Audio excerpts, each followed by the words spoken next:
她们双胞胎姐妹在国3下学期的时候，妈妈就会给她们吸毒，然后再用这毒品去控制她们2姐妹跟最小的妹妹，然后带她们去性交易。有时候甚至拿椅子要甩你，我还会拜托他说：“我错了，请你原谅我。”我这人是自尊，你知道，因为我要保命，因为我小孩子还小。其实邻居大致上都知道了，但是有一次我就跑出去，晚上然后去拜托人家，他们都不愿意帮忙，就说：“待会你先生可能会过来，你还是赶快走好了。”就是我爸就开始会这样上下其手，而且就做一些很不喜欢做的事情。然后那时候我就一直哭啊，然后他就讲说什么他只是要教我，对啊，他说就是以后我也是要面对这些。可是我觉得这种事为什么是要你教我？我就很愤怒嘛。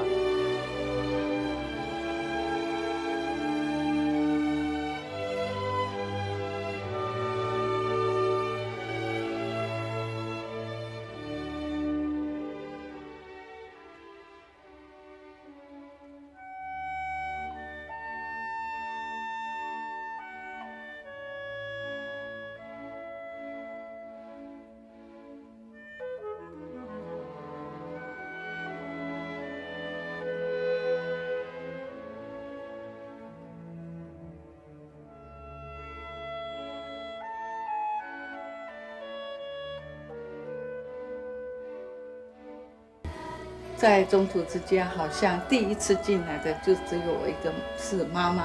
那孩子比较欠缺的部分是妈妈，所以他们会气愤他们的妈妈是一个不称职的妈妈，不会保护他们的妈妈，所以有的时候他们也投射那个在妈妈身上的愤怒在我的面前，大部分我都比较存着同情的那种感觉，觉得说这当然。时间会治愈孩子的这些心结。立新基金会从一个人一个桌子的办公室的基金会开始，到如今，有北中南东4个处，遍布全国服务的网络。那有200多位的同工在做妇女的服务，这样一个过程。那回想起来，我们也是一路走来。有许多的艰辛，也有许多的感恩。很多 NGO 的这个组织也在关心很多社会公益的，但是基督徒的关心这个社会公益，应该是用基督的爱跟信仰来付出，无条件付出，来帮助这些需要帮助的人。我也会看到说，我们有一个很大的改变，是一开始我们很单纯，就只是设立一个中途之家，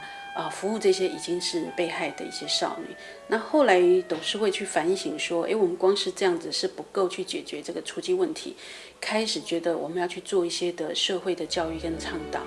那我觉得这是立新一个很重要的一个转型。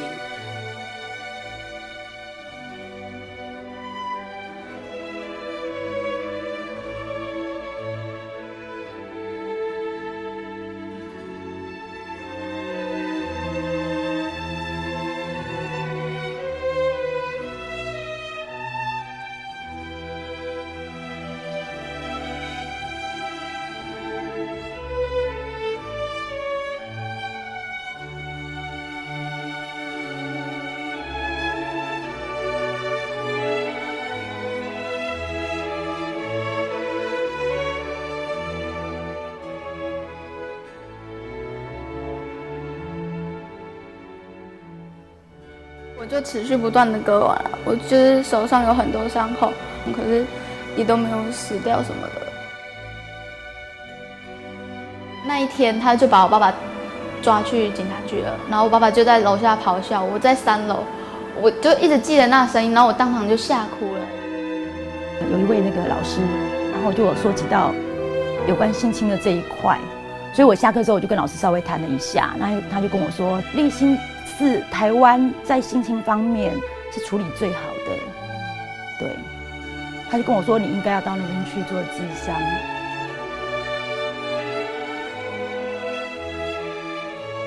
立心的核心价值，我想是来自信仰，因为我们看到的是，第一个，我们相信上帝爱这些少女，爱这些妇女，是同样的都没有因为她的弱势或是因为她的社会地位，上帝不爱她们。所以立心有一个很重要的信念，就是爱。那所以在这里面呢，立心看到这些我们看到受暴力或是受性侵的，那这些常常都是在底层，而且不敢发声的。那怎么样透过我们基督的爱去关怀这样的一群人，这是我们非常重要的一个信念。第二个核心价值很重要，就是我们从信仰来的，我们叫做社会的公平正义。那这个如果用英文讲，就是 social justice。那在这里面呢，我们立心非常重要。说，有很多人说慈善事业就是增加社会的不公义呀，或者是慈善事业是社会不公义的帮凶，有很多人会这样讲。所以我们在不断的在服务，或是说做残补式的服务当中，我们就要去看到社会的不正义在哪里。比如说没有公平的机会，比如说社会一直在使用暴力，或者是社会有不断发生的这些性侵害。或者是社会里面，比如说我们说外籍配偶，他们是怎么样被歧视？你要看到这种社会的不公义跟不正义。所以立心有一个很重要的一个信念，就是我们相信来自上帝的公平正义应该要被实现。有一次我们就接到家暴中心他们转介给我们，其实这个妈妈她因为长期受到她先生的暴力，她已经不想活了，所以她是已经把她的家里的所有门窗都封好，然后都用那个胶带都封好，她准备要引瓦斯自杀，而且带着她那个身心障碍的孩子一起自杀，因为她不晓得她下一个出路要去哪里。可是她那个时候有一个挂念，就是她那个读国中的儿子，然后她就想说，那她要跟她儿子讲一下。后来她就打电话给学校，跟老师说，就是她要交代老师说要好好照顾她的儿子。那老师就觉得很奇怪，怎么会这样子？后来老师就觉得很紧张，就赶快打电话给他们家里附近的派出所。后来警察就去他们家查访，后来警察他们也很有敏感度，就看这个情形好像不对劲，就赶快通报到113，所以就把这个他跟他2孩子给救出来。后来他们就安置到我们家院来。那我们是好不容易是透过大家的合作，可以救活了这3个人的生命。可是就想到他之后如果离开家园、离开立心之后，他要怎么抚养这个2个孩子，尤其孩子都很大，然后有一个又身心障碍，他出去找工作也不是，那孩子在家里谁照顾？所以后来我们就透过很多的社会资源的协助，还有也帮他打官司，让他处理跟他先生的关系，然后也帮他找一些资源、找工作，让他能够有一份工作可以养活他的3个孩子。家庭暴力防治那其实接触的案型几乎就都是家暴。那其实让我觉得很难过的就是说，家庭暴力的案件它有它的复杂度，然后但是它又有很多的相似性，就是虽然说每一个家庭每一个案子它都有它的独特性，可是我真的看到好多是几乎是相同的剧本，但是是在不同的地方由不同的人在上演，而且有的时候是一代接着一代。那种东西是你去接触它的时候，那个心里的那个张力其实是很大的。对，那我会觉得很想在这一个区块里面能够看到那么一丝丝的改变。其实很多的家暴妇女，她们其实，在面临受暴，其实她们是大部分妇女都是依赖丈夫的。那当一旦受暴要离开家庭的时候，或者说她们想要靠自己独立的时候，其实没有那个能力。那我们所以会希望说，透过在刘玉珠的一个烧制跟培养的部分，让他们有一个职能的一个训练，一个发展。那也就有这样的一个刘玉珠的烧制，让他们重新有那个信心。他社工会针对他的问题，或者他在面到家庭的问题的时候给予一些协助，那到最后他们是有能力自己去面对未来的问题。我觉得立心他不全然只是在做这种慈善的，做这种直接的一线服务而已。我们还有另外一面，我们希望去做倡导。好，但是立新跟那个完完全全只做倡导的机构又不一样。为什么不一样？我特别讲一下，我们的倡导绝对是来自我们的服务。我们看到个案的需求，看到个案的困境，看到社会怎么样不平等的对待他们。所以我们并不会用知识分子或是西方来的女性主义的观念去做社会的倡导，因为那个是不符合实际的。所以我们一定是从我们的服务个案当中看到他们的困境，看到他们的需求，我们去为他们做倡导。就是我们那边是紧急短期，所以妇女进来，那她时间不能很长，就是一个过渡时间，社工会跟她一起谈处遇计划。然后会有计划，生活有目标的计划。那他们稍微稳定，就是说可以的时候，照了计划之后，他们会要离开的。有一天的晚上，那个妇女是第2天，就是她最近就是要离园了，已经到了晚上睡觉的时间，然后她情绪没有办法控制，后来就哭闹。因为住在一起的妇女都会有就像家人就会去安慰她、支持她，就跟她讲说。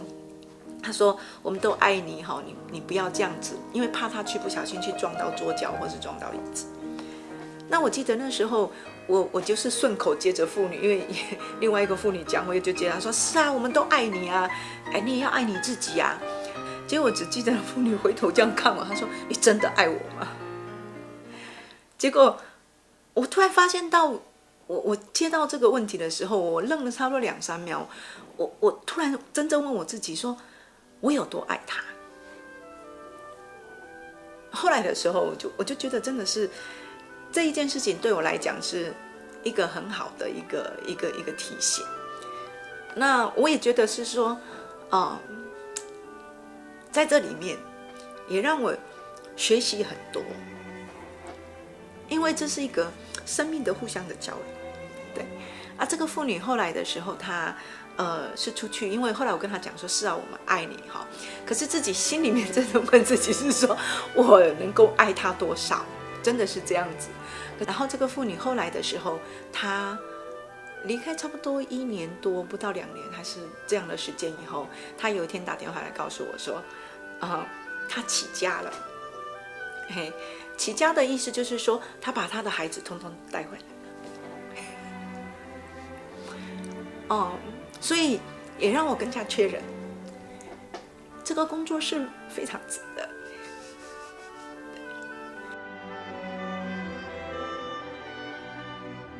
我们在讲 empowerment， 那中文有把它翻译成赋权、充权、培力，都有人翻译啊。但是我们比较喜欢充权这个字。其实它的意思呢，就是说你去看到这些弱势的人，他们的一个社会地位。同时也了解，还有一个很重要的信念，就是相信他们自己是内在是有非常大的能力的。那你相信他们是有能力，那你当然你只能站在陪伴，而不是用一个上对下的保护。你跟他们是平行的，你怎么样陪伴他们自己的能力展现出来？那这个部分还不够，还有一个很重要，就是你看到社会地位他们的不平等。那你怎么样让他们的提升社会地位，在社会上他们能够为自己发声，然后他们的社会地位被看见。万物的结局近了，所以你们要谨慎自守，要警醒祷告。最要紧的是彼此切实相爱，因为爱能遮掩许多的罪。你们要互相款待，不发怨言。人人要照自己所得的恩赐彼此服侍，做上帝各种恩赐的好管家。我们的同工需要有更深的了解，或者是说能够也真的是实践落实立新的这个使命，是本着基督耶稣的精神来进行做我们这样目前所做的各项的服务。因为人的爱真的很有限，然后就是从神而来的爱，那才是具有力量，才会持久在这个工作上面。我要求当时的工作人员要像基督一样，就是没有条件付出，不是一个工作啊，是像自己的家人一样，用你的爱心来做这个工作，才会长久，并且才会感觉到这个有意义。我觉得带给我自己最大的改变，是我看到我自己生命的厚度，以及是那个耐受力增加了。那我觉得我的生命的厚度跟丰富，还有耐受力可以增加。我其实觉得这些都是个案给我很多的学习的机会。因为我觉得在他们的苦难的生命的经验里面，我觉得我虽然去见证了跟目睹经历了他们生命中的一些的性侵害的一些的创伤跟他们的苦难，可是我觉得也在这个过程当中，我有幸非常荣幸的也有机会去见证跟看到的是他们在他们现在的生命里面如何去勇敢的去突破过去那些创伤所带给他们的一些束缚跟伤害，而能够其实在继续的往前走，然后努力的在为自己的伤痛去在那边修复。我觉得这个是给我很大的一个鼓励，那个鼓励会让我自己回过头来，其实去看我自己的生命经验里面，我也曾经是用我自己的力量，用我自己的方式去走过。所以我觉得，在他们的身上，我真的学习了很多，然后让我其实更相信吧，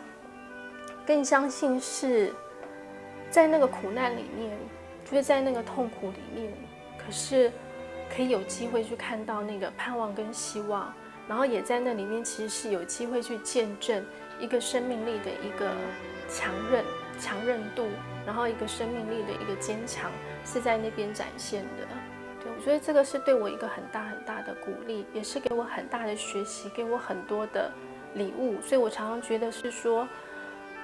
个案其实是很多个案其实是我生命中的一个礼物，然后让我的生命可以因着他们，可以能够在那边去参与他们的生命，而更丰盛了我自己的生命。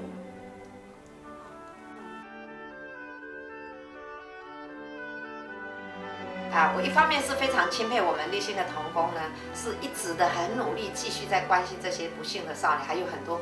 遇到很多各样困难的，在黑暗的角落里面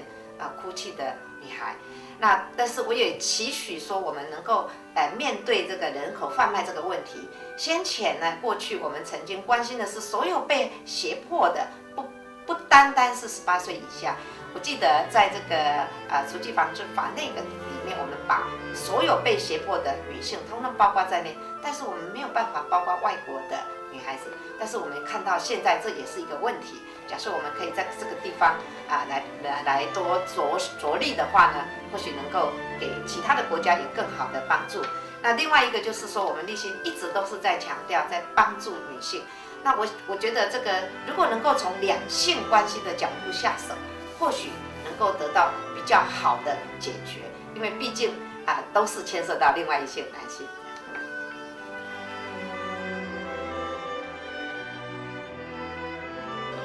NGO 对这些妇女被害不管是原来可能是只是人口贩卖，后来就到家暴、性侵等等的一些服务的工作，或者是也有一些倡议的团体，我想是是一个社会腐化的一个防腐剂啦。那我想立新是相当积极，在从事很多面性。现在经过几年以后，它的问题也多样化，不同的问题也在改变。那我想这个部分立新都走在前端但是我想社会问题一直是存在，它的角色应该要持续做这种社会的良心、社会的提醒、社会的防腐剂的功能。我想这个是非常重要的。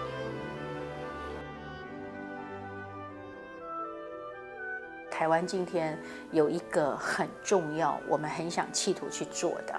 就是性暴力。在台湾其实它常常是非常隐晦的，